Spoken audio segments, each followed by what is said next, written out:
यद्यंगनाद। लो मैं पढ़ता हूँ।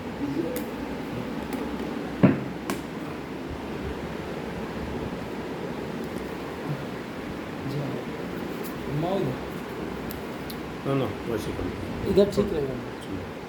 घुमा लो। यर्यंगना दर्शनीय कुमार लीला मंतर्व्रजे तदबला प्रगृहीत पुच्छैः वत्सैरितस्तत उभावनुकृष्यमाणौ प्रेक्षन्त्य उज्झितगृहाजरिषुर्हसन्त्यः।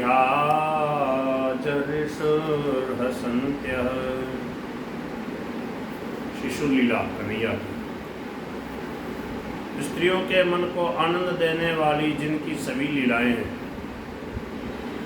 यही अंगना दर्शनीय कुमार लीला। अंगना मानी माताएं बहनें, स्त्रियों को जो बहुत प्यारी लगती हैं, ऐसी कुमार लीला ठाकुर जी कर रहे। ऐसे ये रामकृष्ण धीरे धीरे बड़े हुए। अब वे गौओं की खिरक में घुटनों के बल चलकर पहुंच जाते।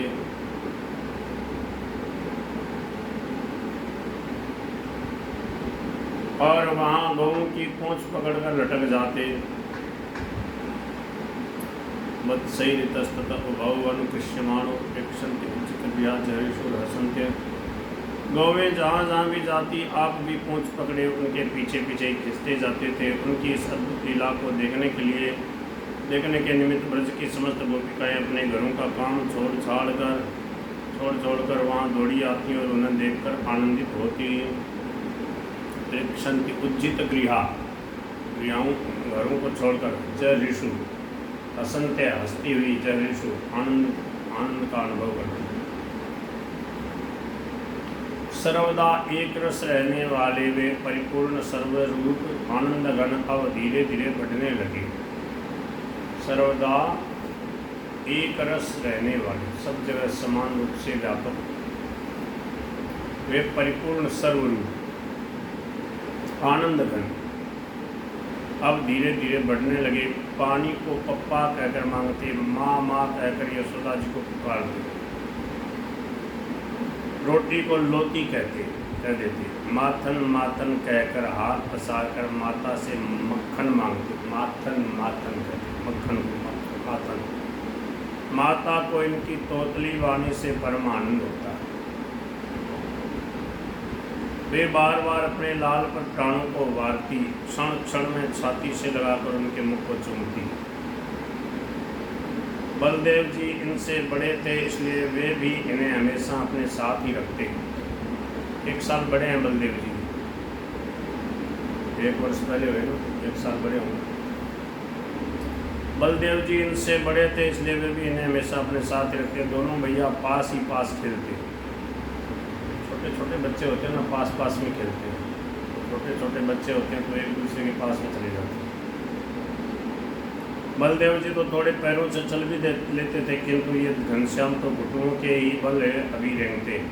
कभी किलकारियाँ मारते, कभी संपूर्ण मुख पर गोरस लपेट लेते। गोरस में दूध दही मक्खन सब आ जाएगा। गोरस गाय का रस। कभी नवनीत को खाते खाते उसे पृथ्वी पर मसलने लगते। दूध पीते पीते बगलबंदी पर गिरा देते। माता प्यार से कहती, कन्हैया तुम तो बड़ा नटखट है, रोज़ कपड़ों को खराब करता है। अभी सुबह है कि बगलबंदी ही नहीं सूखी है। ये हंस देते और माता के अंचल को पकड़कर खींचने लगते। माता इन्हें झट से गोदी में उठा लेती और मेरो कनवा मेरो बलवा कहकर कृष्ण बलराम दोनों के मुखों को चूम लेती। इस प्रकार ये माता को तथा अन्यान्य सभी प्रजांगनाओं को आनंदित करने लगी। अब तो घुटनों से रेंगते हुए धीरे धीरे ये माता की आंखें बचाकर गौओं के खिरक की ओर भी निकल जाते और वहाँ गौओं के बीच में जाकर खेलने लगते।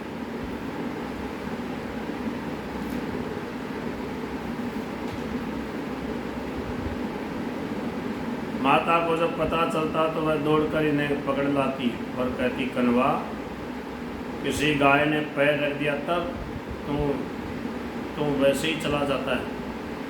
किसी गाय ने पैर रख दिया तब तो वैसे ही चला जाता है सबके बीच में। यह कहकर वे बलदेव जी को बार बार सावधान करते। ब्रज की सभी स्त्रियां इनकी बाल लीलाओं को देखकर मन ही मन प्रसन्न होती।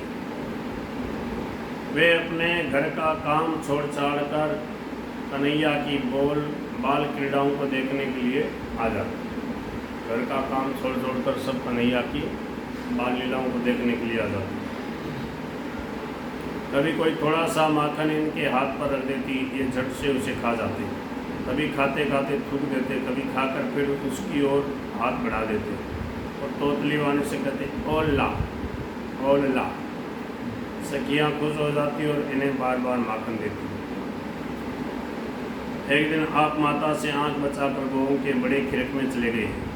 वहाँ जाकर एक गौ की पूंछ पकड़कर उसे लिपट गए। वो इधर से उधर जाती, ये भी बंदरिया के बच्चे की भांति उसकी पूंछ से चिपके हुए इधर से उधर हिलते हुए जाने लगे। बलदेव जी ने देखा कि अभी अभी तो कृष्ण यहाँ खेल रहा था, थोड़ी देर में कहाँ चला गया। कौन हो गया, बड़ी खिरक में चला गया हो।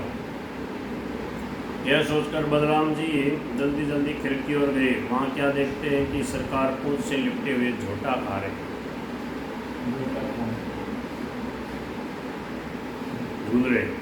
गो इधर से उधर कान उठाकर दौड़ रही है। अन्य सभी गोएं प्रेम की दृष्टि से श्याम सुंदर की ओर निहार रही है और गायें निहार रही। बलराम जी ने देखते ही कहा, अरे ओ कनवा, तू ये क्या कर रहा है? हाय, गो ने लात मार दी तो क्या होगा?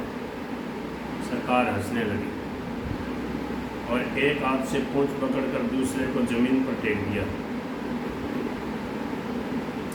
वो जहाँ की तहाँ खड़ी हो गई। पास के ही खिड़क में नंद बाबा थे। बलराम की आवाज़ सुनकर वे झांकने लगे। क्या बात है? उन्होंने देखा कौतूहली कृष्ण अद्भुत कौतुक कर रहा है। वे ऊपर को हाथ उठाकर हैं कहते हुए दौड़े आए और जल्दी से आकर कृष्ण को गोदी में उठा लिया। नंद जी ने बार बार उनका मुख चूमा, शरीर पर हाथ फेरा, संपूर्ण शरीर में लगी हुई धूली को झाड़ा और बलदेव जी के सहित उन्हें यशोदा मैया के पास ले गए और प्रेम के कोप के स्वर में कहने लगे, अपने पुत्र की करतूत नहीं देखती, गौओं की पूंछों को झूला बनाकर उन पर झूलता है, इसे ऐसे क्यों छोड़ देती हो? माता ने जल्दी से कन्हैया को गोद में ले लिया और अत्यंत प्रेम से कहने लगी, ये वैसे नहीं मानेगा, अब इसे रस्सी से बांध कर रखा करूँगी। घर में तो इसके पैर टिकते ही नहीं, जब देखो तब गौशाला में न जाने गौओं से इतना प्रेम क्यों है, घबराता क्यों है? बड़ा हो जा तब तुझे हमेशा गौ में ही रखा करूँगी। यह कहकर माता ने बड़े लाड से लाला के अरुण रंग की आभा वाले नीले कपोलों को बार बार चूमा। इसी तरह की भांति भांति की विलक्षण क्रीड़ाओं के द्वारा श्याम सुंदर माता पिता और गोकुल वासियों को सुखी बनाने लगे। बोल गिरधर गोपाल की जय, बाल कृष्ण लाल की जय।